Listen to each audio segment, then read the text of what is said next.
अस्सलाम वालेकुम स्टूडेंट्स, कैसे हैं आप सब। उम्मीद है खैरियत से होंगे। पीएचडी का हमारा चैप्टर चल रहा है तारीख़ पाकिस्तान 2 और आज हम तदरीसी मकासद में इसमें जो पॉइंट करेंगे वो है नंबर 4। पाकिस्तान में 1970 से 1988 के दौरान नफाज़ इस्लाम के अहम पहलुओं को बयान कर सकेंगे। यानी कि ये पढ़ने के बाद हम इस काबिल हो जाएंगे कि हम पाकिस्तान में 1977 से 1988 के दौरान नफाज़ इस्लाम के जो अहम पहलू हुए थे उनको बयान कर सकेंगे।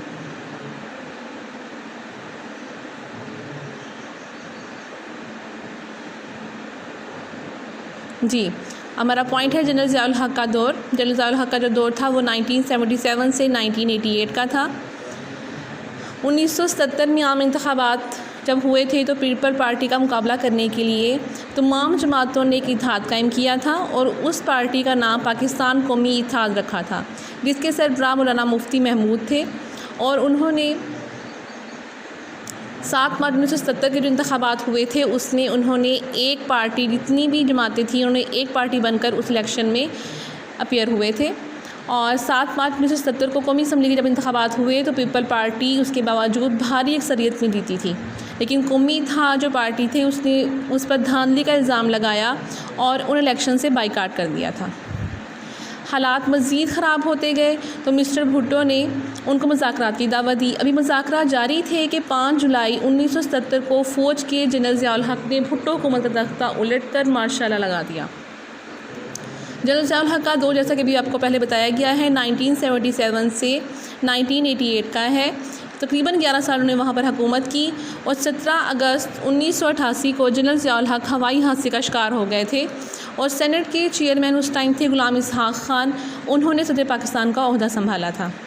अब हम देखेंगे जनरल ज़ियाउल हक़ के दौर में नफाज़ इस्लाम के अहम पहलू कौन कौन से थे। इसका फर्स्ट जो पॉइंट है वो है शरई अदालतों का क़याम।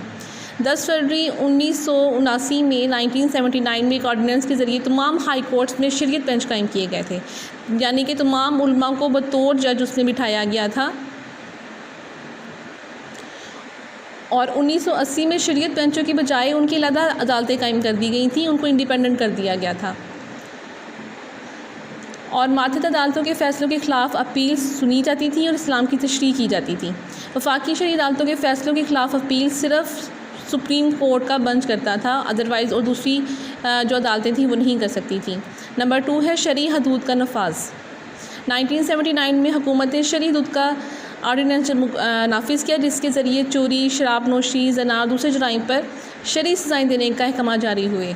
यानी कि जो शरीयत में सज़ाएँ दी गई हैं चोरी के बारे में, शराब नोशी के बारे में, दूसरे जुराइम के हवाले से वही सज़ाएँ दी जाएंगी हुकूमत की तरफ से। नंबर 3 पॉइंट है ज़कात व उशर का निज़ाम। ज़कात वो होती है जो हमारी पास जो अमाउंट मौजूद होती है, जो रकम मौजूद होती है उस पर हम अदा करती हैं, और उशर वो होती है जो हमारे पास ज़मीन मौजूद हो और वो पैदावार देती हो, यानी कि ज़री पैदावार वाली ज़मीन के अगेंस्ट हमें उशर देना होता है। इस निज़ाम के मुताबिक साहिब निसाब मुसलमान से हर साल बैंकों में जमा शुदा रकूम की बुनियाद पर यकम रमज़ान को 2.5% ज़कात वसूल की जाती है और ज़कात कमेटी बनाकर उसे मुस्तहिकीन तक तकसीम की जाती है। और सालाना ज़री पैदावार की जो मखसूस हद है वो 10% उशर वसूल की जाती है और इसकी वसूली का बाकायदा जो काम है वो 1983 से शुरू हुआ था। नंबर 4 है सूद का ख़ात्मा। 1 जनवरी 1981 से सूद का ख़ात्मा कर दिया गया। उसके लिए सबसे पहले बैंकों में जो अकाउंट्स ओपन किए जाते हैं उनको नफ़ा नुकसान की बुनियाद पर रखा गया।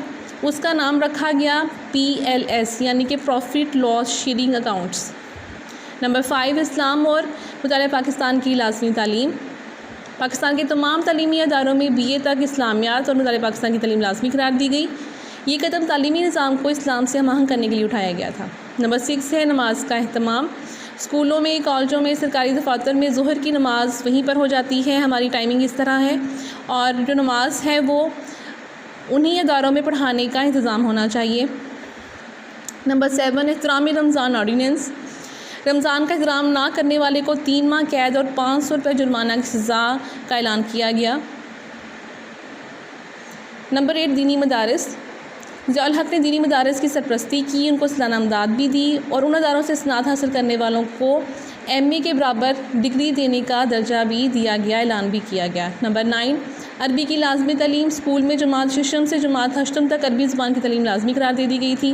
नंबर 10, बैनुल अक़वामी इस्लामी यूनिवर्सिटी का क़याम इस्लामी कानून के हर पहलू पर तहक़ीक़ करने के लिए 1981 से इस्लामाबाद में बैनुल अक़वामी इस्लामी यूनिवर्सिटी ने काम शुरू किया। नंबर 11, शरीयत फ़ैकल्टी का क़याम, इस्लामाबाद की कायदा यूनिवर्सिटी में शरीयत फ़ैकल्टी कायम की गई, जहाँ कुरान मजीद, सुन्नत नबवी और फ़िक़्ह पर मबनी कानून की तदरीस का बंदोबस्त किया गया। ठीक है कि हमारा पॉइंट मुकम्मल हो गया। मिर्ज़ा हक़ का दौर पढ़ लिया। अब आपने इसको याद करते हुए इसकी एक एक लाइन को याद करना होगा ऑब्जेक्टिव के लिए, और ओवरऑल आपने इसको याद करना होगा सब्जेक्टिव के लिए। काफ़ी इंपॉर्टेंट क्वेश्चन है ये। ओके, अल्लाह हाफ़िज़, अपना ख्याल रखिएगा। अल्लाह हाफ़िज़।